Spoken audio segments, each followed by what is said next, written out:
Congratulations, you have the winning wager. My name is Scott Taylor.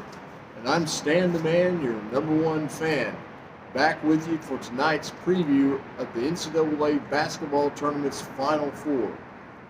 Scott, we're looking at four teams, all number one seeds, the first time since 2008, playing in the Final Four down at the Alamo Dome in San Antonio, Texas. That's right. First up, we have Auburn versus Florida at 6:09 Eastern Time on CBS. All right, and that's the game that's, I want to say it's a rematch. The last time they played, I was actually thinking they played in late February, but it was actually February 8th, and it was a home game for Auburn. And I can't remember who was favored. I know one of the teams was favored by 9 or 10 points, and I want to say Auburn was, because Florida at the time was number 6 in the country, and I think Auburn was either number 1 or number 2. But Florida went to Auburn and defeated the Tigers by a score of 90-81, and it really wasn't even that close. Most of the game, Florida had a double-digit lead, and Florida did take a lot of threes and a lot of deep threes in that game. Of course, Florida's got that perimeter game led by All-American guard Walter Clayton Jr., who, if not for Walter Clayton Jr., we wouldn't even be talking about Florida at this point, because he saved Florida's bacon in the regional championship game last week against Texas Tech. A lot of people feel like the Red Raiders should have won that game. They were ahead. The Red Raiders missed free throws late. And Clayton, as I talked about, he had 30 points in that game, Scott, and he hit several key three-point shots down the stretch. And anyway, Florida pulled it out, and so they're here. And Auburn is the number one overall seed in the tournament. And like I said, it's the first time since 2008 that all four of the region's number one seeds have made it to the Final Four. They were also the top 4 ranked teams in the nation by Kenneth Pomeroy's, what they call his KenPom rating system. And they're 4 of the top 10 all time since he's been doing the rating system in the late 1990s.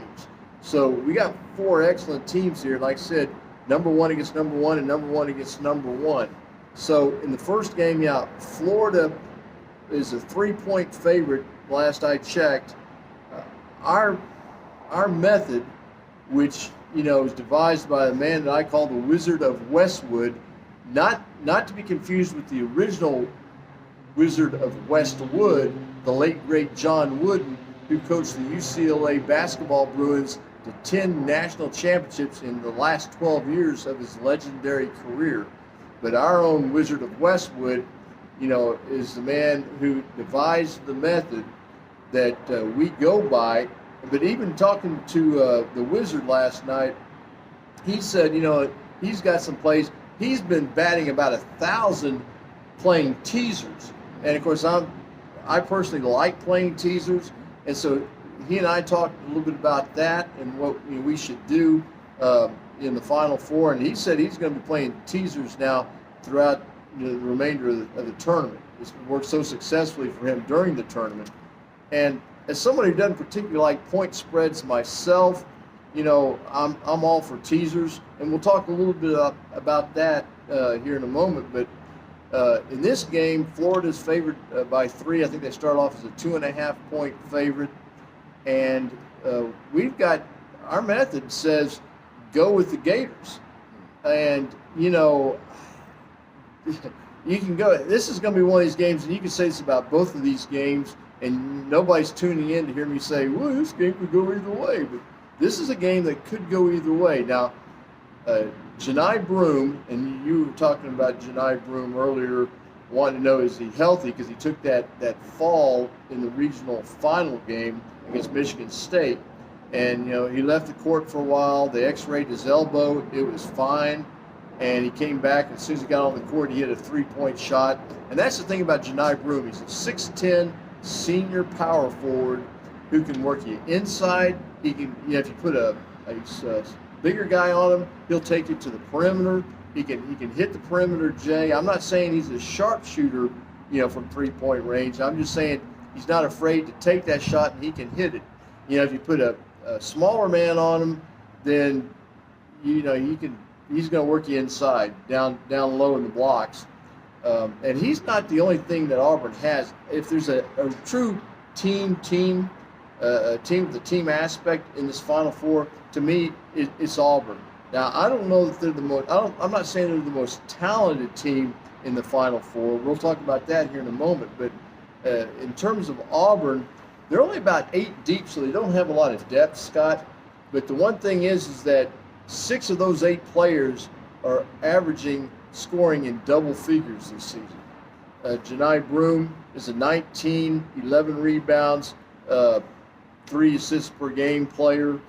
And he's going to be a top pick in the NBA draft this year. Not the top overall pick, but he'll be up there in the top 5. I'm certain of that. It should be. If he's not, I don't know why it wouldn't be.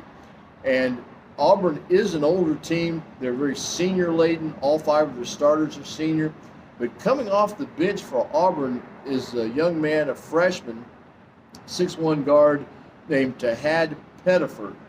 And Pettiford is the only player in NCAA tournament history to have 4 consecutive games of at least 10 points and at least 3 assists coming off the bench. So that's part of the strength of Auburn. They've got a couple guys that come off the bench that average 10 points or more a game this year, and Pettiford's one of them, and he really helped them out against Michigan State and throughout this tournament. But the big thing now is, can Auburn's front is kind of imposing, but they weren't against Florida the first time they played back on February 8th at Auburn. It was Auburn's only lost 2 home games, and that was the first one of the year. But Florida's led by Walter Clayton Jr., who I said, saved them against Texas Tech, and he's the All-American shooting guard. He's averaging like 22, 23 points a game so far in the tournament. And his backcourt partner, Elijah Martin, they're deadly from the outside. And they also have a nice front court led by Alex Condon, the 6'10" forward. They also have a young man who's a freshman, a 6'9" forward named Thomas Haw. Haw scored 20 off the bench in Florida's victory against Texas Tech. He was kind of the unsung hero in that game. The hero was Clayton, Walter Clayton, but the unsung hero was Thomas Haw. And so the question is going to be Florida, Auburn, Florida. Florida tends to be a higher scoring team than Auburn, but Florida also has an excellent perimeter defense. A lot of people don't realize that about the Gators. Here's the play I would go with on this. I would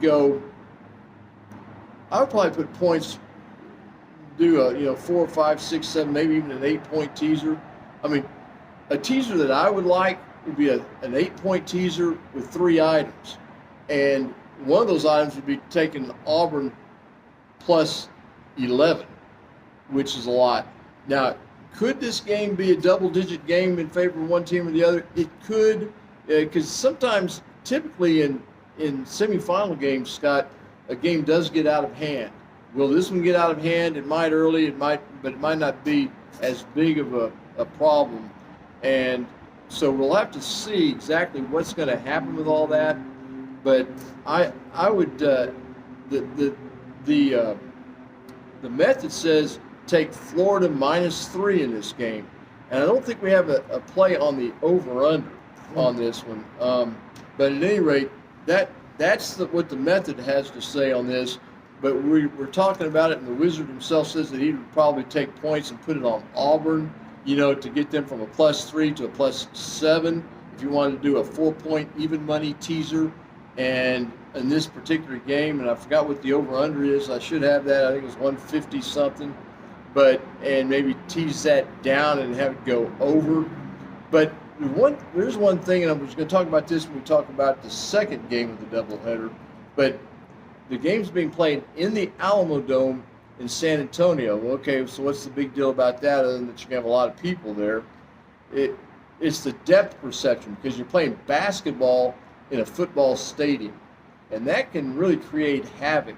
I know it did a few years ago. I believe when they were down, I want to say, it was more than a few years ago, maybe 15 years ago. Whenever Butler was down in the championship game, Butler made it 2 years in a row under the guidance of head coach Brad Stevens, and they had all sorts of problems in one of their championship games shooting the ball. And a lot of people said, well, it's that depth perception. Because I wanted to say they were down in Houston. It might have been in San Antonio, it was somewhere in Texas, but they had all sorts of issues with that.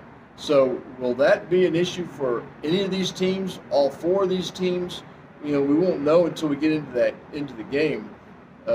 Starting with the first game on Saturday, like you said, at 6:09 Eastern time on CBS.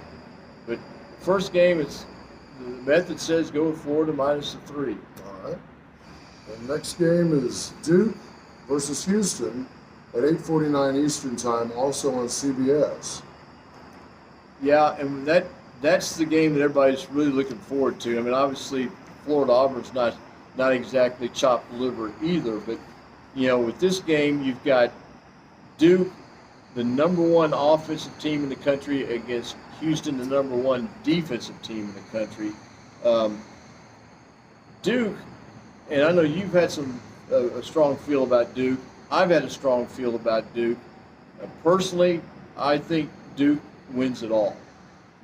I'm not a Duke fan, but I feel the same way when I watch Duke that I felt about UConn the last couple of years, because I'm not a UConn fan either, folks. But UConn they were going to do it, and they did it. I mean, they just did it, and there really wasn't any question about it. Duke is the most talented team in the Final Four, without question. They're going to have 5 guys from this team that's going to be playing in the NBA. Cooper Flagg was the NABC National Player of the Year.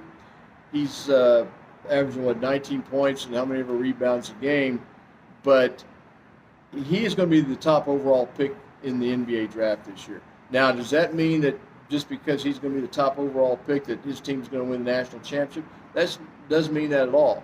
Houston has, like I said, a tremendous defense. They're not as tall as Duke is the tallest team. All starters for Duke are at least 6'6" or taller. And you might say, okay, is that really all that tall? Well, when you get out to the perimeter, and Houston did have a perimeter offense this year. Now Houston is not known for scoring points, folks. They're known for shutting down everybody else's offenses. But Houston plays. L.J. Cryer is their leader. He's a guard, and he can score points. They're not as explosive an offensive team as all the other teams like Florida, and certainly not like Duke. Duke's averaging about 84, 85 a game this year. But Duke, with its length on the perimeter, can cause you problems, as Alabama found out. And Mark Sears, Alabama's dynamic guard, found out. I think he was held to, 8 points, 10 points, something. It was not a lot of points in the game against Duke here in the tournament. So Duke, with its length and size on the perimeter, can force Houston to have some problems taking shots from the outside. Now, will Houston try to gear up and get going with fast break points? Probably. Houston likes to play a slower paced game. They like to force other teams to walk the ball up the court and get into a very slow tempo. And it's going to be interesting to see how Duke handles that, and how Duke handles the depth perception issue in the Alamo Dome. Is that going to throw the Blue Devils off? But the Blue Devils have such a talented team. Con Knippel, a freshman for Duke. Duke's going to be playing in the NBA, probably enter the draft, after the tournament. I mean, he's going to declare for the draft. And, they got the big 7'2" freshman, Maluak. I don't think anybody really knows how to pronounce his first name. I'm just going to say Kanan Maluak. He's tough inside. They've got Price, that's very tough to deal with, and Tyrese Proctor. Sorry, Tyrese.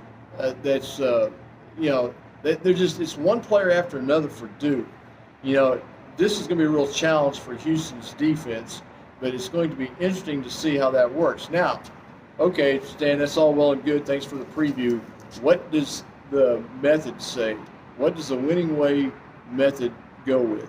Well, the winning way method actually says Duke -5, and that even gave a bit of a surprise to our boy, the Wizard of Westwood, because, he's been kind of big on Houston and the way they play defense, but, the methods showed Duke -5. And, sometimes the method will show us things that we're like, wait a minute, that's why we have teasers. And so, talking with the Wizard last night, he was saying that he's inclined to play a 2-item teaser on this game, take Houston and give them more than 5 points, say take them from 5 to 9 with a 4-point teaser, and then take the over-under from 136.5, put it up to 140.5, because the Wizard says he is convinced, and the method is convinced, that the game's going to go under 136.5. So if you want to go a straight parlay on this game with the method, you would take Duke -5 and the game would go under 136.5. One of the things that I said was that I think if Duke wins this game, they're going to score in the 70s, okay? Because the 4 games that Alabama has lost this year, the opponents have all scored in the 70s. But it was brought to my attention by the Wizard that all 3 of those 4 games went into overtime. Okay, now that doesn't mean if the game goes into overtime that Duke won't cover the 5. It just means that they get into overtime, and in order to cover the 5, they're going to have to go on a run in overtime, which often happens. A team establishes itself in the first minute or two of the overtime period, and then, they end up winning sometimes by 7, 8, 9, 10 points. But I think on this case, probably the safer pick is to take Houston from +5 to +9, and the over-under from 136.5 up to 140.5, because Duke might be tight, talented as they are. They're young. They haven't played in the Alamo Dome before, and it's with that, like I said, with that depth perception, that can really throw players off when they're trying to shoot the ball, and against a great defense like Houston, obviously.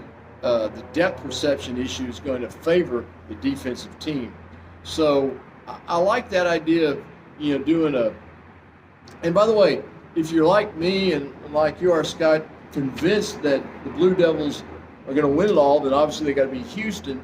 And if you like that, and that's a big, strong feel that I've had before the tournament we've talked about, that, I might personally do a 4-point teaser and take, Duke from -5 to -1, where they just need to win the game, and then maybe still go maybe under that 140.5.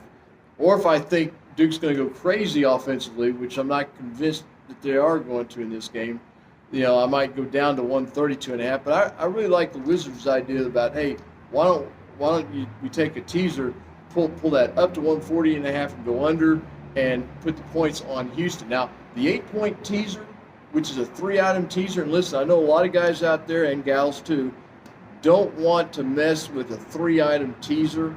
An 8-point teaser on most websites, Scott, is a -110, which isn't bad. You're not laying a lot of juice there, but it is 3 items. But I would take 8 points and put it on Auburn and take them from +3 to +11, and then in the nightcap game between Duke and Houston, I would put 8 points on Houston and take them from 5 up to 13, and the over-under from 136.5 to 144.5.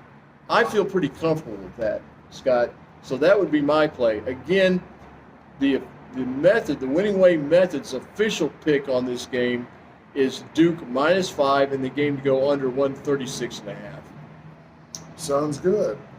If you enjoyed our program, please subscribe and like us so that we know we're doing a good job.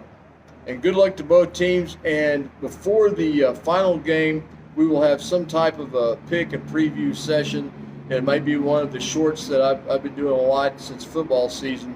But either way, Scott, it's good to have you back on board. And, good luck to everybody out there, and good luck to the 4 teams in this year's Final Four. Until next time, I'm Stan the Man. Thanks for joining the Winning Wager.